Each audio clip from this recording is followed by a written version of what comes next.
عزیز دوستو، قابل صد احترام بزرگوں اور بھائیوں، کچھ شخصیات،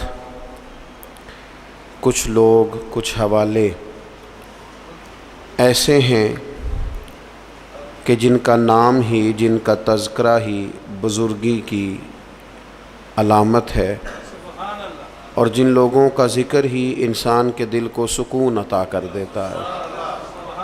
اللہ تبارک و تعالیٰ کے کچھ محبوب بندے اس طرح کے بھی ہیں کہ جن کی زندگی ساری کی ساری اس کی محبت میں، اپنے مالک کی فرما برداری میں، اس کے دین حق کے پیغام کی آبیاری میں گزر گئی، اور انہوں نے اپنے شب و روز سارے کے سارے اپنے مالک حقیقی کے نام کر دیے۔ وہ لوگ اتنے عظیم ہیں، اتنے قابل قدر ہیں کہ اگر آج بھی ان کے تذکرے اپنے دل کے اندر بٹھائے جائیں تو اللہ تبارک و تعالیٰ دلوں میں اپنی محبت پیدا فرما دیتا۔ یقیناً ہم ہر روز کوئی نہ کوئی بات تو کرتے ہی ہیں، کوئی نہ کوئی ذکر تو چھیڑتے ہیں، کوئی نہ کوئی تذکرہ تو ہمارے پیش نظر رہتا ہی ہے۔ تو کیوں نہ ان لوگوں کے تذکرے زیادہ کیے جائیں جن کے تذکرے اللہ کے قرآن نے فرمائے، جن کی باتوں کو، جن کے انداز کو، جن کی گفتگو کو رب کریم نے قرآن حکیم میں بیان فرمایا۔ انہی عالی مرتبت، ذی وقار، اولی العزم لوگوں میں سے ایک بڑی ہستی حضرت ابراہیم علیہ السلام کی ہے۔ قرآن مجید ان کے تذکروں سے بھرا پڑا ہے، کس طرح انہوں نے اپنے مالک حقیقی کے قرب میں جد و جہد کی، کس طرح انہوں نے کوشش فرمائی، کس طرح اپنی ساری قوم کے سامنے وہ ڈٹ کے کھڑے ہو گئے، کس طرح انہوں نے کفر و شرک کے ایوانوں میں پیغام توحید بلند فرمایا، اور اس کے سامنے جتنی بھی رکاوٹیں آئیں، جتنی بھی آزمائشیں آئیں، جتنی بھی پریشانیاں آئیں، جتنی بھی لوگوں نے ان کے خلاف مہم جوئی کی، جناب ابراہیم کھڑے رہے، حتیٰ کہ ساری قوم نے مل کے آگ جلائی۔ جلانے والے سارے تھے اور جلنے کے لیے تیاری صرف حضرت ابراہیم خلیل کی تھی۔ ان ساری آزمائشوں سے، ساری تکالیف سے، سارے دکھوں سے حضرت خلیل علیہ السلام جب ہو گزرے تو رب کریم نے فرمایا وَاتَّخَذَ اللَّهُ إِبْرَاهِيمَ خَلِيلًا، فرمایا اللہ تعالیٰ نے ابراہیم علیہ السلام کو اپنا گہرا دوست بنا لیا۔ ابراہیم علیہ السلام رب کے گہرے دوست ہیں، خلیل ہیں۔ نبی اکرم نور مجسم شفیع معظم صلی اللہ تعالیٰ علیہ وسلم تو حبیب ہے نا اللہ کے، حضور تو امام ہے نا رسولوں کے۔ نبی پاک کو تو اللہ نے جناب ابراہیم علیہ السلام سے بھی اونچی اور بلند رتبہ شان عطا فرمائی ہے نا، لیکن اس کے باوجود کہ حضور امام الانبیاء ہیں، سرور انبیاء ہیں، سید الرسل ہیں، اس کے باوجود رسول پاک نے جناب ابراہیم کی عظمتوں کو بیان فرمایا۔ اللہ کے قرآن میں بھی ان کی شانیں اور مصطفیٰ کے فرمان میں بھی ان کے تذکرے۔ اور بعض چیزیں تو ایسی ہیں کہ جن پہ نا واری ہونے کو دل کرتا ہے، یعنی وہ بات ایسی ہے کہ بندے کا قربان ہونے کو دل چاہے۔ اگر بندہ ہو نا صاحب دل، اور دل بھی اس طرح کا ہو کہ وہ کبھی کبھی دھڑکتا بھی ہو کسی کے لیے، اس میں محبت بھی ہو اللہ رسول کی، تو پھر وہ نا باتیں ایسی ہیں کہ جو تھوڑی سی نا کھینچ لیتی ہیں اپنی طرف۔ حضور علیہ السلام فرماتے ہیں قیامت کے دن نا لوگ کہیں گے، یہ حضور نے بیان فرمایا، کریم محبوب علیہ السلام فرمانے لگے قیامت کے دن لوگ کہیں گے جناب ابراہیم سے کہ آپ اللہ کے دوست ہیں، اس بات کا چرچا آسمانوں میں بھی ہے اور زمینوں میں بھی ہے۔ وَاتَّخَذَ اللَّهُ إِبْرَاهِيمَ خَلِيلًا، آپ رب کے دوست ہیں تو یہ بات ڈھکی چھپی نہیں، یہ محبت عروج پکڑ گئی، شہرت پا گئی، یعنی زمانے کو پتہ چل گیا کہ جناب ابراہیم اللہ کے گہرے دوست ہیں، دنیا کو اس کا پتہ چل گیا۔ حضور فرماتے ہیں یہ ذکر ہوگا قیامت کے دن۔ آپ اس شخص کی عظمت کو سمجھ سکتے ہیں کہ جن کے تذکرے، جن کے القابات، جن کی شانیں اس زبان سے بیان ہوں جس زبان سے رب چاہتا ہے کہ اس کی توحید کا تذکرہ ہو۔ قُلْ هُوَ اللَّهُ أَحَدٌ، محبوب آپ فرما دیں کہ اللہ ایک ہے۔ حضرت ابراہیم علیہ السلام کی عظمت، ایک شخص نے حضور کی بارگاہ میں آ کے عرض کی یا خیر البریہ، اے ساری مخلوق سے بہتر. تو محبوب نے مسکرا کے دیکھا، آنکھیں کھولی، محبت بھرے انداز میں فرمایا یہ جو تم نے مجھے خیر البریہ کہا ہے نا، یہ تو حضرت ابراہیم علیہ السلام ہے. گویا حضور فرمانے لگے یہ لقب جناب ابراہیم کا ہے. اپنے اپنے القابات ہوتے ہیں نا، آج کل القابات چوری کرنے کا بھی بڑا مزاج ہے، بڑا مزاج ہے، سب کو لقب چوری کرنے، یہ بھی میرا حصہ ہے، یہ بھی میرا حصہ ہے، یہ بھی میرا. خلیل اللہ انہی کا لقب ہے. اور حضور نے سب کی عظمتیں بیان کر کے اپنی شان، اپنی عظمت اپنی امت کو بتائی. فرمایا جناب موسیٰ کلیم اللہ ہیں اور بے شک ہیں، حضرت عیسیٰ روح اللہ ہیں اور بے شک ہیں. فرمایا جناب اسماعیل ذبیح اللہ ہیں اور بے شک ہیں، حضرت ابراہیم خلیل اللہ ہیں اور ہیں. لیکن فرمایا اعلیٰ وانا حبیب اللہ، یہ یاد رکھنا مجھے اللہ نے اپنا محبوب بنایا ہے، میں محبوب ہوں. اس بات کا تو یعنی ان کی عظمتوں کی موجودگی میں، وہ کسی نے اعلیٰ حضرت کے سامنے کہا تھا نا شان یوسف جو گھٹی وہ بھی اسی در پہ گھٹی. تو فرمایا یہ غلط بات تو نے کیوں کی؟ حضور کسی کو گھٹانے تو آئی نہیں. کہا پھر کیا کہنا چاہیے؟ فرمایا کہو شان یوسف جو بڑی وہ بھی اسی در سے بڑی. یہیں سے کرم ہوا جناب یوسف پر، ان کے تذکرے قرآن پاک میں آئے. قیامت تک جناب یوسف کا نام تلاوت کیا جائے گا. تو نبی پاک نے جناب ابراہیم علیہ السلام کی عظمتوں کو فرمایا خیر البریہ تو ان کا لقب ہے، یہ تو ان کو کہا جاتا ہے. حضور کے جو القابات ہیں وہ تو گنے نہیں نہ جا سکتے، لیکن نبی پاک علیہ السلام تو شانے دینے آئے ہیں نا، عظمت عطا فرماتے ہیں. حضرت ابراہیم کی عظمت جو امت کے دلوں میں حضور نے بٹھائی ہے، ان کی بلندی، ان کی شان، ان کا مرتبہ، ان کا مقام. میں نے کہا حضور امام الانبیاء ہیں، حضور سرور انبیاء ہیں، نبی پاک علیہ السلام امام ہیں جناب ابراہیم کے. حضرت ابراہیم نے بیت المقدس میں حضور کے پیچھے نماز ادا کی ہے. پر حضور فرمانے لگے ہر نبی نے نبیوں میں سے کسی نہ کسی کو دوست بنایا، نبیوں کی نبیوں سے دوستیاں ہوئیں. تو فوراً ذہن کی سطح پر سوال اٹھتا تھا حضور آپ کا دوست کون ہے؟ انبیاء کی صفوں میں ایک دوسرے سے دوستیاں لگیں، ہر نبی کی کسی پیغمبر سے دوستی ہوئی. تو یا رسول اللہ آپ کا دوست کون ہے؟ حضور فرمانے لگے میرے دوست وہی ہیں جنہیں اللہ نے اپنا خلیل بنایا ہے. واتخذ اللہ ابراہیم خلیلا، وہ میرے دوست ہیں جنہیں اللہ نے اپنا دوست بنایا. اور بعض چیزیں تو ایسی باریک ہیں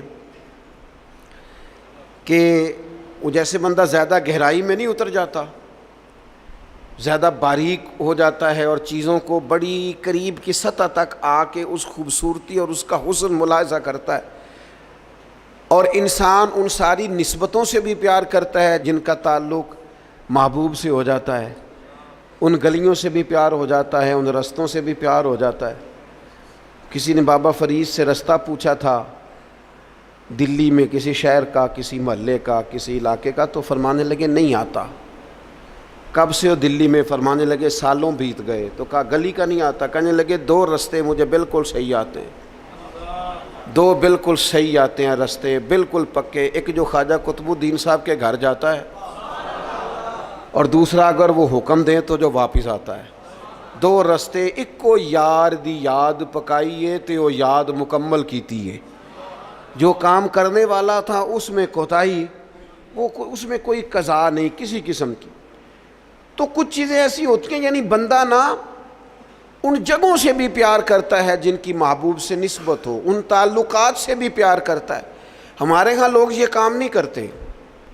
ہمارے ہاں لوگ فرد واحد سے محبت کرتے ہیں، نسبتوں کو چھوڑ جاتے ہیں. ہم سادے لوگ ہیں نا. تو ایک دفعہ ایک بزرگ اور ہمارے عزیزوں میں سے ہی اور ان کی اہلیہ دونوں میاں بیوی بوڑھے تھے، تو اپنے داماد کی کچھ شکایتیں اور کچھ دکھ بیان کر رہے تھے. تو دکھ بیان کرتے کرتے کہہ رہے تھے منڈا بڑا چنگا ہے، گھر دے نہیں سو ٹھیک، منڈا بالکل ٹھیک ہے، ماں سکھاندی ہے، باپ غلط گائیڈ کرتا ہے، کوئی تھوڑا جا نقص پہنا پائیاں چ بھی ہے.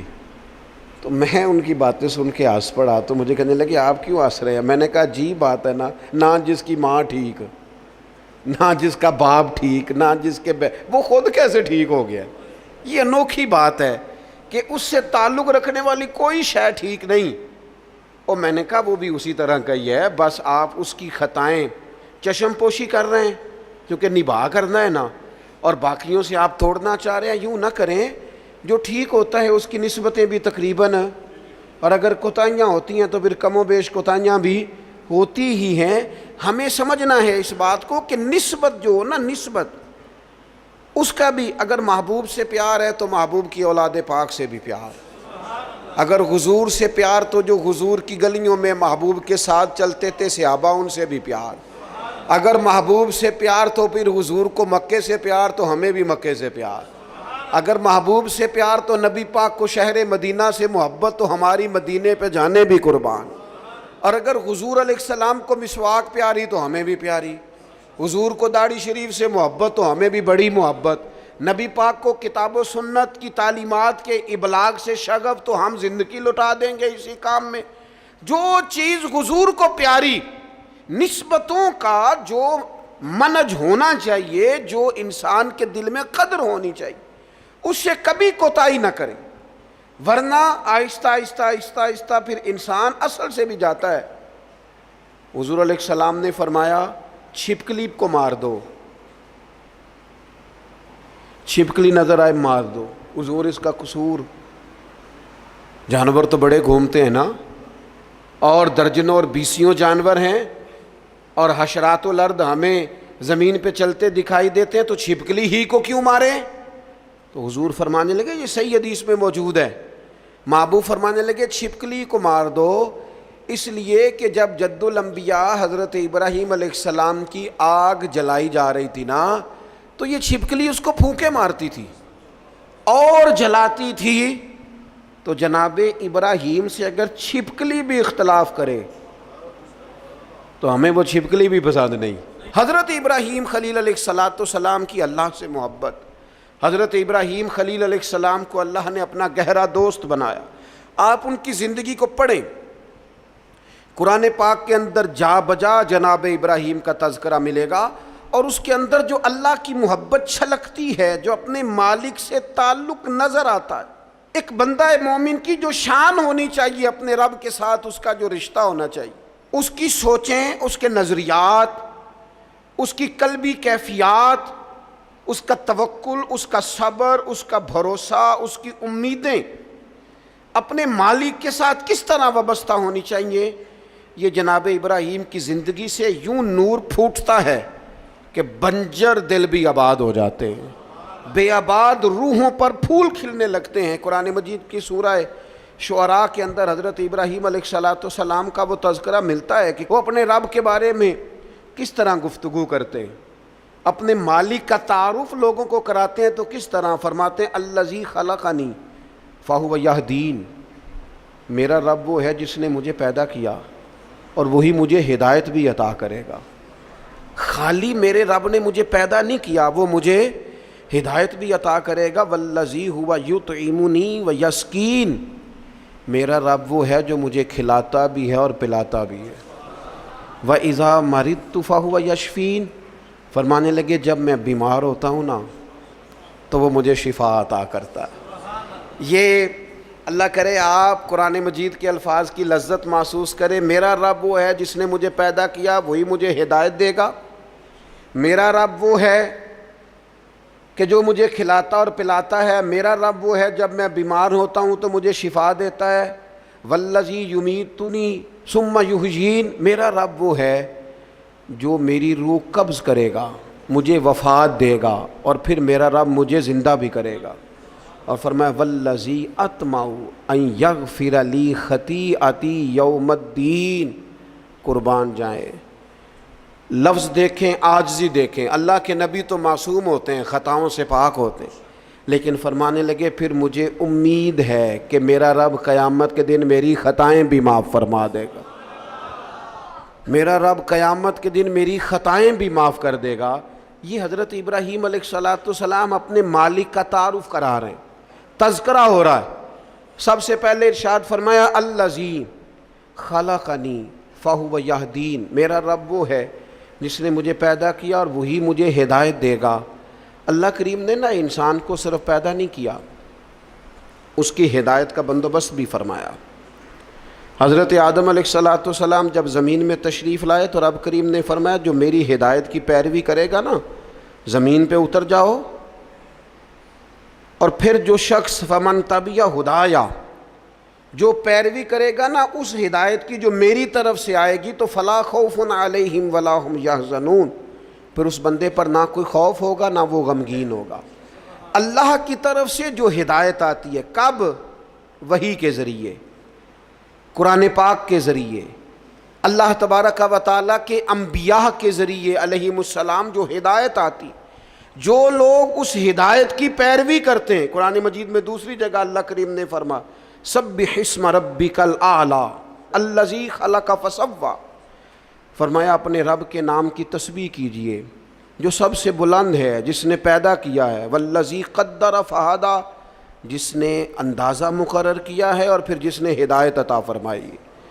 رب پیدا کرتا ہے، ہدایت دیتا ہے، اور اللہ کی طرف سے جو ہدایت آتی ہے، میں ایک دفعہ پہلے بھی عرض کیا تھا، ایک ہوتا ہے کوئی دانشور آپ کو مجھے اپنی عقل کے مطابق موٹیویٹ کرتا ہے، وہ جو اپنی عقل کے مطابق ہمیں سمجھاتے ہیں اس میں نقص رہ جاتے ہیں، کمزوریاں رہ جاتی ہیں۔ نبی جو سمجھاتے ہیں وہ اللہ کی وحی کے ذریعے سمجھاتے ہیں، اس میں کوئی کمی نہیں رہتی۔ حضرت ام ایمن رضی اللہ تعالیٰ عنہا نا بیٹھ کے رو رہی تھیں حضور علیہ السلام کے وصال ظاہری کے بعد، تو جناب ابو بکر صدیق رضی اللہ تعالیٰ عنہ اور جناب فاروق اعظم رضی اللہ تعالیٰ عنہ دونوں جناب ام ایمن کے پاس بیٹھے تھے۔ حضور علیہ السلام نے فرمایا یہ میری ماں ہے جناب ام ایمن، رضائی والدہ ہیں حضور کی، بڑی خدمت کی انہوں نے، وہ رو رہی ہیں۔ تو شیخین کریمین دونوں پاس بیٹھے تھے، فرمانے لگے اماں جی آپ کیوں روتی ہیں؟ انہوں نے کہا اس لیے رو رہی ہوں کہ نبی پاک علیہ السلام کا وصال ہو گیا۔ جناب ابو بکر صدیق فرمانے لگے اللہ نے تو محبوب کو بلند شانیں عطا فرمائی ہیں، حضور کی عظمتیں تو بلند سے بلند تر ہیں وصال کے بعد بھی۔ تو حضرت ام ایمن نے جو جملے کہے وہ بڑے سمجھنے والے ہیں، فرمانے لگی میں رو اس لیے رہی ہوں کہ حضور موجود تھے ظاہری طور پر، تو جو آسمان سے وحی آتی تھی نا وہ سلسلہ ختم ہو گیا، وہ جو اللہ کا بندوں سے رابطہ تھا، وہ جو وحی آتی تھی وہ سلسلہ منقطع ہو گیا۔ تو اللہ تعالیٰ اپنے بندوں کی ہدایت کا بندوبست کرتا ہے، جناب ابراہیم فرما رہے ہیں، قرآن مجید اس کا تذکرہ کر رہا ہے۔ ہمیں وہ ہدایت لینی چاہیے جو کتاب و سنت سے ہمیں ملتی ہے، وہ رہنما اصول لینے چاہیے جو ہمیں کتاب و سنت سے میسر آتے ہیں۔ ہمارے ہاں برادری کے رسم و رواج، قبائلی رسم و رواج، علاقائی ضروریات، اور پھر یہ کہ میں اب چونکہ فیشن بدل گیا، اب چونکہ حالات بدل گئے، اس تناظر میں ہم اپنی زندگی کو ترتیب دیتے ہیں، نتیجہ جو نکلتا ہے کہ زمانہ گزر گیا ہے، ہمارے حالات بہتر ہونے کو آ ہی نہیں رہے۔ تو حضرت ابراہیم فرماتے ہیں رب نے مجھے پیدا کیا اور میرا رب مجھے ہدایت بھی عطا فرماتا ہے۔ پھر فرمایا والذی ہوا یطعمنی ویسقین، میرا رب وہ ہے جو مجھے کھلاتا بھی ہے اور پلاتا بھی ہے۔ کھلاتا پلاتا کون ہے؟ یہ چونکہ بات حضرت ابراہیم کی ہے اور بیان قرآن مجید فرما رہا ہے، بات میں گہرائی بڑی ہے۔ فرمایا میرا رب وہ ہے جو مجھے کھلاتا بھی ہے، اور پہلے تو اس نے بندوبست کیا، زمین میں اناج پیدا کیا، اور پھر مختلف انواع و اقسام کی چیزیں پیدا کی، گندم بھی ہے، جو بھی ہے، مکئی بھی ہے، جس کی طبیعت کو جو موافق ہے وہ لے سکتا ہے، ہر قسم کی چیزیں پیدا کی۔ اور جناب ابراہیم کہتے ہیں یہ میرا رب ہی کھلاتا پلاتا ہے، یہ ساری چیزیں پیدا کرنے کے بعد پھر بھی اگر سے دے تبھی بندہ کھا سکتا ہے، خدا نہ خواستہ منہ میں زخم ہو جائے تو بندہ کھا سکتا ہے؟ پکی ہوئی ہے چیز آ گئی ہے آپ کے سامنے پڑی ہے، نہیں کھا سکتے۔ کھائیں گے کب؟ جب رب کھلائے گا۔ پئیں گے کب؟ جب رب پلائے گا۔ سامنے چیزیں پڑی ہیں، بہترین بنی ہوئی ہیں، وہ کہتا ہے میرا معدہ قبول نہیں کرتا، اب میں اس کو ہضم نہیں کر پاتا، اب میری طبیعت کے ساتھ جناب ابراہیم علیہ السلام کی باتیں، رب کی محبت میں کی ہوئی باتیں، اللہ کے پیار میں کی ہوئی باتیں، فرمانے لگے کھلاتا بھی اللہ ہے، پلاتا بھی اللہ۔ میرے نبی پاک علیہ السلام نے اس بات کو بڑا کھول کے بیان کیا جب سرور کائنات صلی اللہ علیہ وسلم نے وصلی روزے رکھے نا، مسلسل روزے، سرکار افطار نہیں کرتے، مسلسل روزہ رکھ لیتے. تو بعض صحابہ نے بھی رکھے تو ان کی طبیعت میں نکاہت آ گئی، علیل ہو گئے. تو حضور نے فرمایا تم میں میری مثل کون ہے؟ فرمایا میں تو اپنے رب کے پاس رات گزارتا ہوں، مجھے کھلا بھی دیتا ہے پلا بھی دیتا ہے. مجھے میرا رب کھلاتا پلاتا ہے، کھلاتا پلاتا رب بھی ہے. آپ یقین کریں نعمتیں جتنی مرضی ہوں. والذی ہوا یطعمنی ویسقین، جناب ابراہیم کہتے ہیں میرا رب مجھے کھلاتا ہے اور میرا رب ہی مجھے. پھر حضرت ابراہیم آگے فرماتے ہیں وَإِذَا مَرِضْتُ فَهُوَ يَشْفِينِ، وَإِذَا مَرِضْتُ فَهُوَ يَشْفِينِ، فرمایا جب میں بیمار ہوتا ہوں تو میرا رب مجھے شفا. سبحان اللہ. جناب ابراہیم کا انداز دیکھیے، فرمایا بیمار میں ہوتا ہوں، یہ نہیں فرمایا وہ بیمار کرتا ہے، بیمار میں ہوتا ہوں. یہ عاجزی دیکھیں، یہ تعلیم امت دیکھیں، یہ سمجھانے کا انداز دیکھیں. جب میں بیمار ہوتا ہوں نا وہ مجھے شفا عطا کرتا ہے. اللہ کے انبیاء کرام علیہم السلام یا اولیاء کرام جب بیمار ہوتے ہیں نا تو ان کی بیماری آزمائش ہوتی ہے، ان کے درجات کی بلندی ہوتی ہے، اللہ کا قرب اور بڑھتا ہے.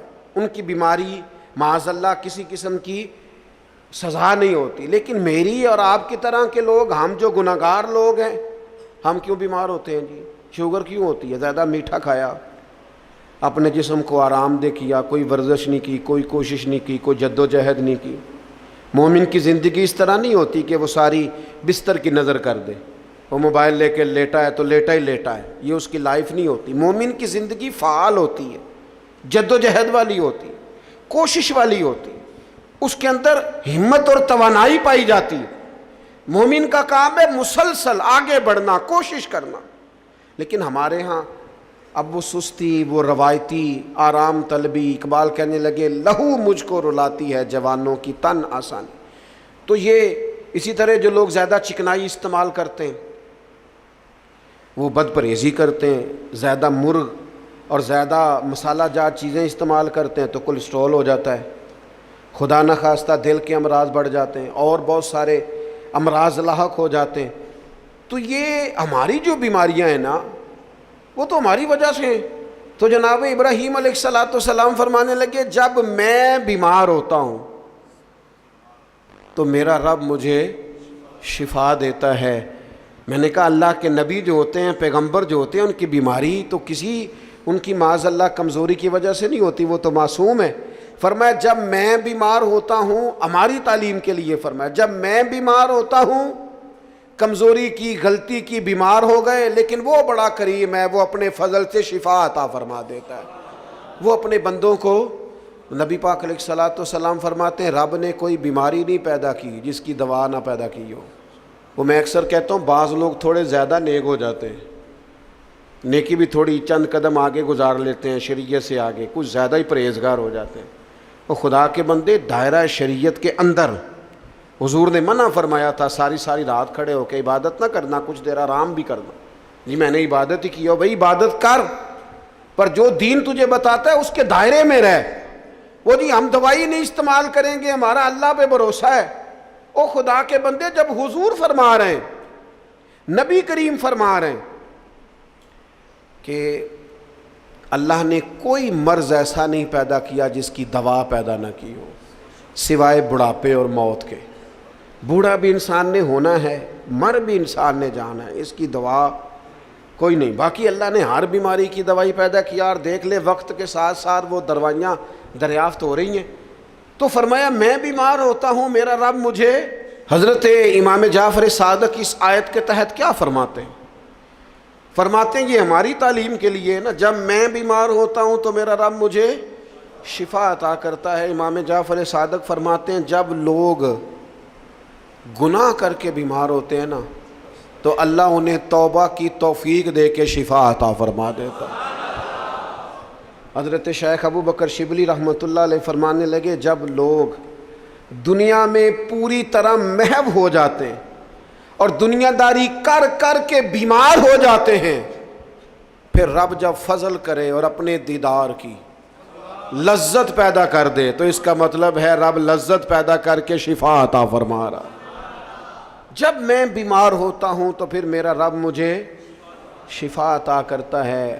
والذی یمیتنی ثم یحیین، فرمایا وہی مجھے وفات دے گا اور پھر وہی مجھے زندہ بھی کرے گا، پھر کھڑا کرے گا قیامت کے دن مجھے. اور فرمایا والذی اطمع، مجھے امید لگ گئی ہے. اعلیٰ حضرت نے ترجمہ کیا ہے مجھے آس لگی ہے، یہ میری آس ہے. کیا؟ ان یغفر لی خطیئتی، کہ وہ میری خطائیں بخش دے گا. میں نے کہا انبیاء معصوم ہوتے ہیں، یہ بھی ہماری تعلیم کی. امید رکھو کسی جگہ بھی، کسی مقام پر نا امید نہ ہونا. اللہ معاف کرنے والا. امید لگی ہے کہ وہ میری خطائیں بخش دے گا. کب؟ یوم الدین، قیامت کے دن.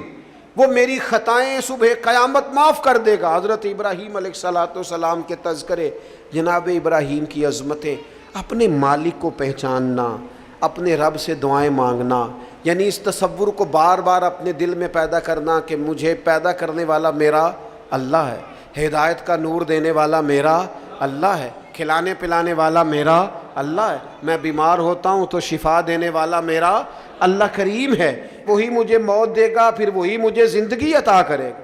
امید ہے قیامت کے دن وہ میری خطائیں بھی معاف کر دے. اپنے دلوں میں یہ جذبہ لائیے، اپنے مالک کے حضور اپنا سر نیال جھکائیے، نکلیے تھوڑا سا دنیا کے جھمیلوں سے، دنیا کی باتوں سے. کیمرے کے پیچھے دنیا نہیں ہے، دنیا تو یہ ہے جو بستی ہے آپس میں. اللہ تعالی حضرت ابراہیم علیہ السلام کی محبت کا فیضان عطا کرے.